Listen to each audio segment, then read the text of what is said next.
सर्वप्रथम तू 10वीचे तुला यश मिळालं याच्याबद्दल मी तुझं हार्दिक अभिनंदन करतो. पण त्याच्या आधी तुझं नाव, तुला 10वीमध्ये मिळालेले पर्सेंटेज, तू कुठल्या शाळेमध्ये होतीस आणि आता तू पुढे काय करतेस हे सांग. माझं नाव अपूर्वा नाळे.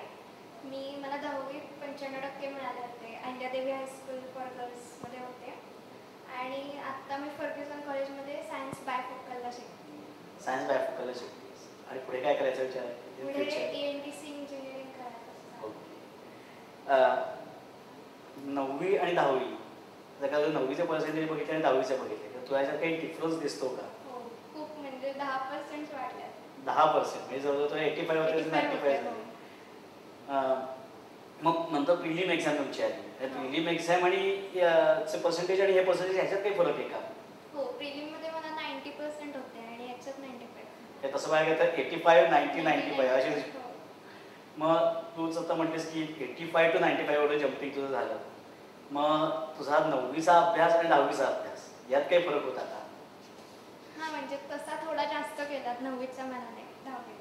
म्हणजे सायन्स मॅथ्सवर जास्त भर दिला आणि मग त्यामुळे मॅथ्समुळे जास्त स्कोअर झाला. मॅथ्समुळे जास्त स्कोअर झाला, बाकीच्या ह्याच्यामुळे नाही. मग आपण जर का विचार केला तर टाइम टेबल करावं असं बरेच जण सांगतात. तर तू टाइम टेबल केलं होतंस का? हो, म्हणजे मध्ये जी गॅप होती बोर्डाच्या परीक्षेच्या आधी त्याच्यात मी केलेलं नाही तर ते फॉलो केलं होतंस का? टाइम टेबल केलं आणि ते फॉलो केलं होतंस का? त्यानंतर 10वीच्या अभ्यासाची नेमकी सुरुवात तू कधी केलीस? सप्टेंबर. त्याच्या आधी तू विशेष असा अभ्यास जास्त नव्हता केलास.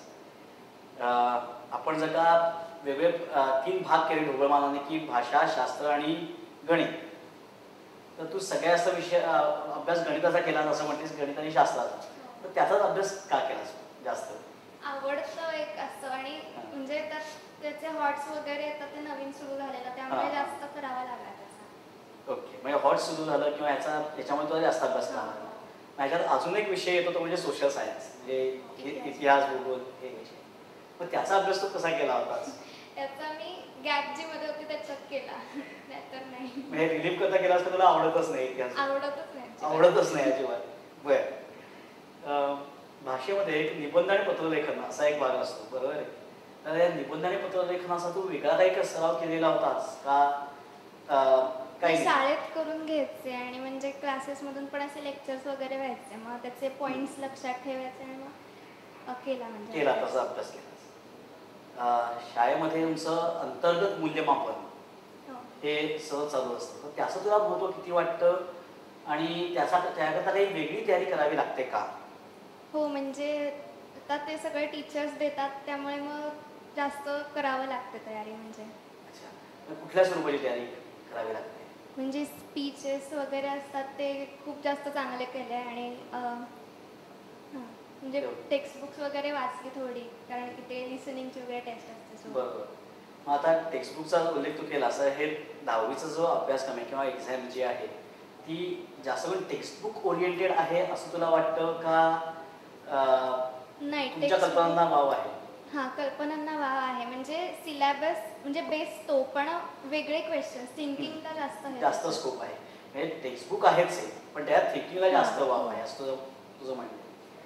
नंतर हॉट्सचाही तू बोलता मगाशी उल्लेख केलास, तर हॉट्सचे जे क्वेश्चन्स आहेत त्याची तयारी तू कशी केलीस आणि कसे त्याचे क्वेश्चन सॉल्व्ह केलेस? हॉट्स म्हणजे आधी टेक्स्टबुकचे एक्सरसाइजेस वगैरे पक्के केले, सगळ्या कन्सेप्ट क्लिअर केल्या, मग त्यावरून हॉट्स सोडवले आणि वेगवेगळे पुस्तकं बाजारात आलेली असतील ती हॉट्सची यूज केलीस.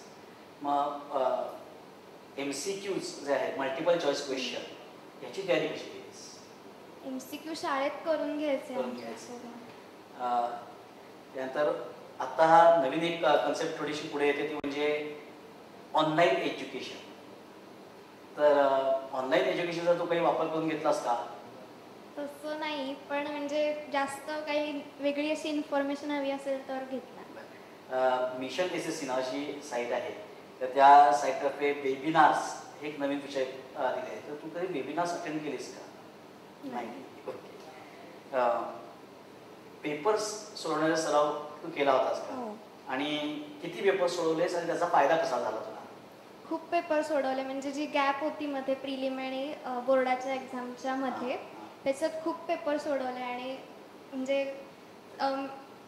सोशल सायन्स वगैरे याचे जास्त सोडवले, कारण की त्याच्यात प्रेझेंटेशनला महत्त्व असतं आणि म्हणजे आन्सर्स हाताखालून गेलेली चांगली नसतात, त्यामुळे जास्त सोडवले पेपर्स.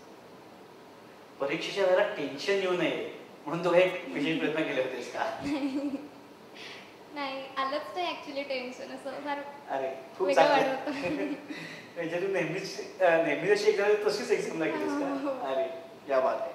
त्यानंतर बायोलॉजिकल सायकल प्रत्येक बॉडीची ठरलेली असते, तर ती बायोलॉजिकल सायकल तू ब्रेक कुठे केलीस का, किंवा त्याला तुला बदलावी लागली का अभ्यासा करताना? नाही, नाही, जी तुझी ठरलेली आहे तीच बायोलॉजिकल सायकल तू फॉलो केली? म्हणजे शाळेतून घरी आल्यावर जेवढा वेळ मिळाला तेवढा, जसं रात्री जागून वगैरे नाही.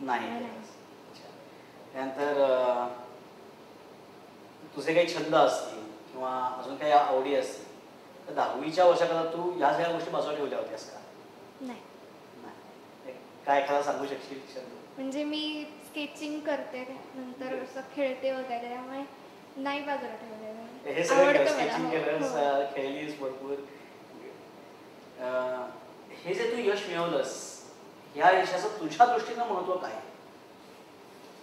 10वी म्हणजे असं बेस एक तर पक्का झाला, त्यामुळे असं नेक्स्टला असं काही वाटत नाही की असं फार म्हणजे 12वीचं जेवढं टेन्शन वगैरे असतं तसं आता काही नाही वाटत. नाही म्हणजे 12वी म्हणजे काय असं नाही वाटत. बरं, किंवा आता या 10वीच्या वर्षात तुझं काही करायचं राहिलं अभ्यासामुळे, किंवा अभ्यासामुळेच नाही, अभ्यासातल्याही काही गोष्टी असतील की नाही मला हे करायचं होतं पण ते माझं राहून गेलं आणि ते पुढच्या स्टुडंटने नक्की करावं असं तुला वाटतं, तर असं काही आहे का? नाही, असं काही सगळं करून 10वीचा अभ्यास केला. सगळं करून 10वीचा अभ्यास केला, म्हणजे कुठली गोष्ट सोडली नाहीस किंवा 10वीच्या अभ्यासातलं काही सोडलंच नाही की मला कदाचित असा एक भाग असेल की नाही मला व्हॉट्सअपपेक्षा अजून सोडला मिळालं असेल चाललं असतं वगैरे? असं होतं. असं कुठल्या म्हणजे मॅथ्सला थोडं तसं झालेलं, कारण की माझं चुकलं होतं पेपरला, त्यामुळे. आणि सोशल सायन्स वाईटच आहे. म्हणजे असं म्हणतात की तुला आवडत नसल्यामुळे ते तसं झालं. तू इथे आलीस त्याबद्दल धन्यवाद, आणि तुझ्या भावी आयुष्याकरता आणि तुझे जे काही पुढे ठरवलेलं आहे त्याकरता आमच्यातर्फे तुला हार्दिक शुभेच्छा.